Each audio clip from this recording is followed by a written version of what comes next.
In this video we're going to look at how to draw this toilet roll, as we can see here. Now the shape of the object is based upon a cylinder which is standing upright. So if we look at how we draw a cylinder, what we're going to start is by drawing in the top elliptical shape here.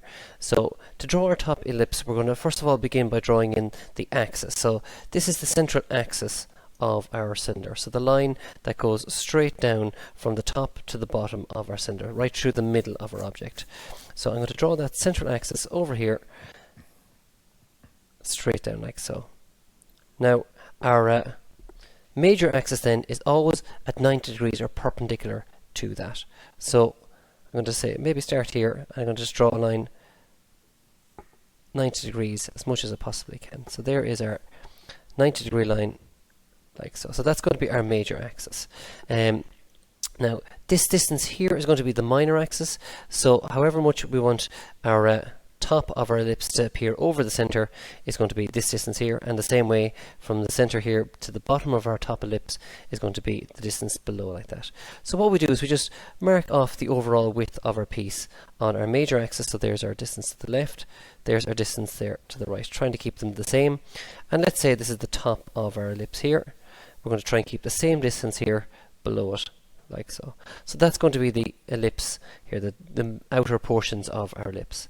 Now when it comes to drawing an ellipse, it can be quite tricky. So one of the things to do with it is to generally just kind of move around your hand like that. So try to orientate the page and move your hand just to get the general movement as you go along. So before you put your pen to paper or your pencil to paper, just try and get that movement like so, and then just lightly put your pencil to paper.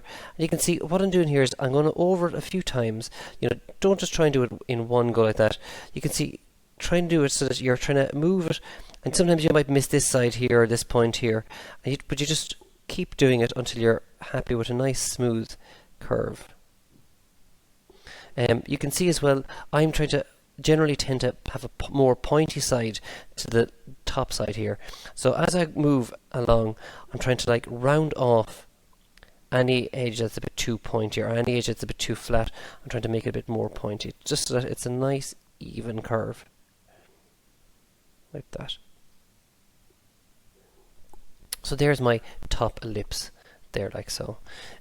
So what we do then is we want to bring down the sides of our object for our side, like so.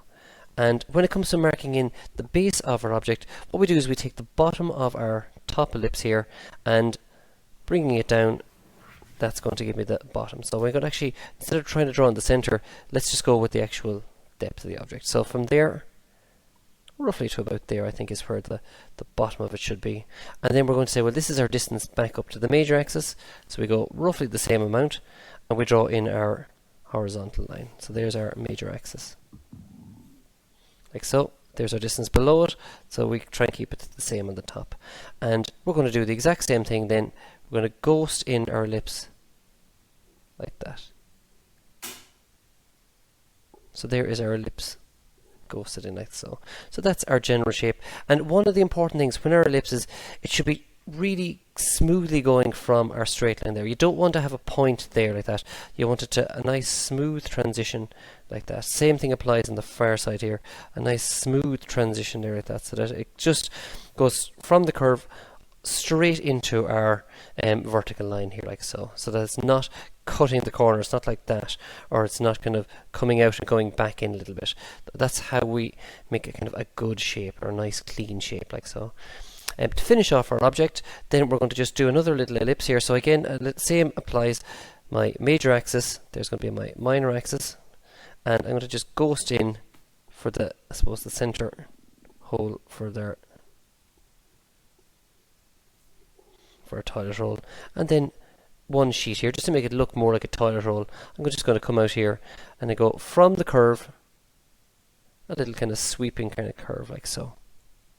Same thing applies from the bottom here. So there's our bottom curve, a similar sweeping kind of curve like that, and then just parallel to my vertical edge here, and there's my sheet of toilet roll, like so. So when I line it in, I'm just going to go over my edges first, and then I'm going to draw in my curve. So you get a chance here when you're going over at the end to really just fine tune it. So changing my page to redraw in my curve, I'm going to just do it like so, and you can see I'm going to go from my straight edge here. I'm going to smoothly go in for my curve like that, hitting my point, and then same way for the far side. I want to keep it nice and smooth there like that. So nice smooth transition. Same thing applies. I'm going to just change my page here, change the angle of it like so. And you can see I'm using my wrist here to kind of capture that curve. Sometimes it's easier to use your wrist if you've got a long sweeping curve.